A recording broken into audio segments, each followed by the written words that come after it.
नमस्कार, hello everyone, this people join विवार with that's your all access solution. बहुत ज़्यादा ठंडी है मुंबई में आज, और मैं इस समय आपको पंछियों की आवाज़ सब आ रही होगी। तो मैंने सुना है कि जब कोई चीज़ बाई डेमोन्स्ट्रेटेड मतलब उसे कहानी की तरह बताया जाता है तो वो हमारे दिमाग में बहुत अच्छी तरीके से एक छाप छोड़ कर जाता है। तो आज हम लोग ग्रुप थियोरी के बारे में पढ़ेंगे, और ग्रुप थियोरी की बात करें तो वहाँ पे सबसे ज़्यादा इम्पॉर्टेंट क्वेश्चन होता है कि कैलकुलेट करना होता है पॉइंट ग्रुप को।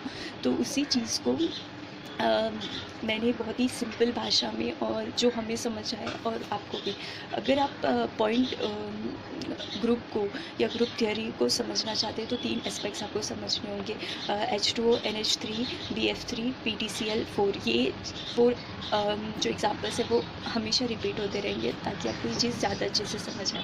पहली जो लेक्चर है उसमें समझाया जाता है symmetry of elements and operations. पहला जो सिखाया जाएगा सिमेट्री एलिमेंट्स एंड ऑपरेशन। आप जानते हैं किसी भी बिल्डिंग का फाउंडेशन जब तक अच्छा नहीं होता तब तक हम आगे उस चीज़ को नहीं समझ सकते। तो कैलकुलेट करना कि कितना पॉइंट ग्रुप है, उसके लिए सबसे ज़रूरी है कि आप सिमेट्री ऑफ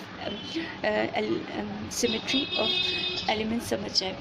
तो एक्सिस ऑफ सिमेट्री एक्चुअल में सिमेट्री होती क्या है। सिमेट्री आप चाहते हैं किसी भी चीज़ को इस तरीके समान भाग में बांटा जाए ताकि वो उसके एक दूसरे के मिरर इमेज दिखाई दे।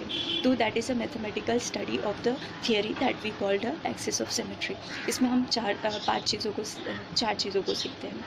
Axis of symmetry, plane of symmetry, centre of symmetry जिसको हम आई से डिनोट करते हैं, इम्प्रॉपर एक्सिस ऑफ सिमेट्री जिसको हम लोग SN से डिनोट करते हैं। सिमेट्री ऑपरेशंस की बात की जाए तो सिमेट्री ऑपरेशंस में भी हम 3 चीज़ें समझते हैं, रोटेशन, रिफ्लेक्शन और इन्वर्जन।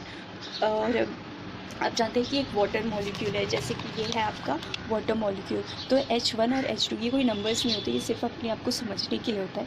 ये वाटर का मॉलिक्यूल है, मैंने इसे H1 और H2 किया, तो सिमेट्री अगर मुझे करना हो तो ये ऐसे हो सकता। तो अब जैसे ही मैं इसको क्या करूँगी, रोटेट कर दूँगी। इसे मैंने रोटेट किया तो वो इक्विवेलेंट होता है, मतलब H2 की जगह पे H1 आ जाएगा, और फिर हमने उसे वापस से रोटेट किया तो जो H1 H2 था वो सेम चीज़ में आएगा, उसे आइडेंटिकल कहते हैं ना, you are my identical twins. तो यही चीज़ हमें इक्विवेलेंट और आइडेंटिकल, इक्विवेलेंट वो होता है जब हम लोग उससे रोटेट करते हैं, यहाँ से यहाँ करते हैं, और आइडेंटिकल क्या होता है जब वो सेम चीज़ अपनी स्थान पर वापस आ जाती है। बहुत अच्छे तरीके से मैंने बताया। 80 और 90 डिग्री का इसमें होता है।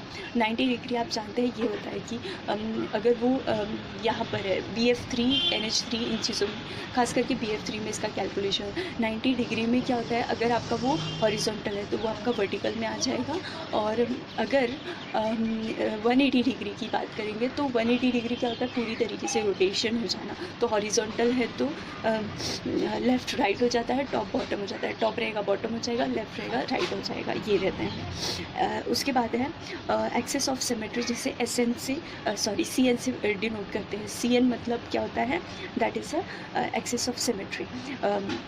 ऑर्डर ऑफ एक्सिस, N को CN तो हमने जान लिया कि that is axis of symmetry.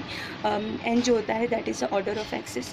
N को कहते हैं 360 डिवाइडेड बाय थीटा, मतलब थीटा इसलिए कि इन केस आपने उसे 90 डिग्री रोटेट किया, हॉरिजॉन्टल टू वर्टिकल किया, और उसे 180 डिग्री पे रोटेट किया, तो उसे करने के लिए हम लोग 360 अपॉन थीटा करते हैं।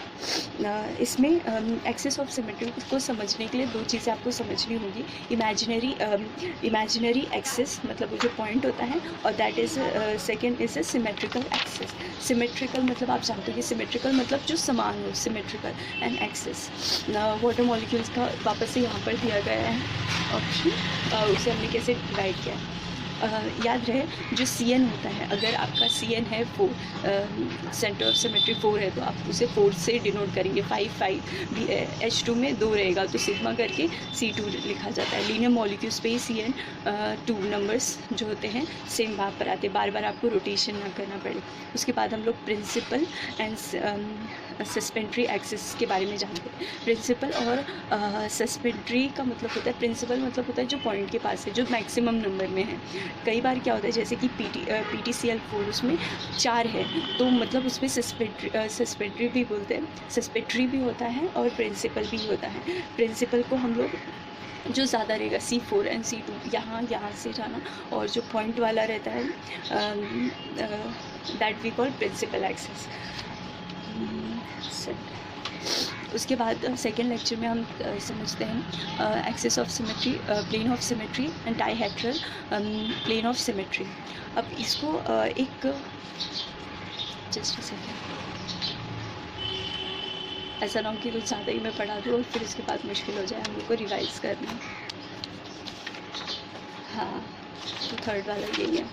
तो जैसे कि ये तो बाई आई थिंक मुझे एग्जांपल के बाद ही आपको बताना पड़ेगा। जैसे प्लेन ऑफ सिमेट्री होती है, प्लेन जैसे वाटर में तो प्लेन ऑफ सिमेट्री नहीं होता है, बट आपका PTCL4 जो है प्लेन ऑफ सिमेट्री, यहाँ पे प्लेन हो सकता है और यहाँ पे प्लेन हो सकता है, तो उसमें भी वर्टिकल, हॉरिजॉन्टल और डाइहेड्रल रहता है।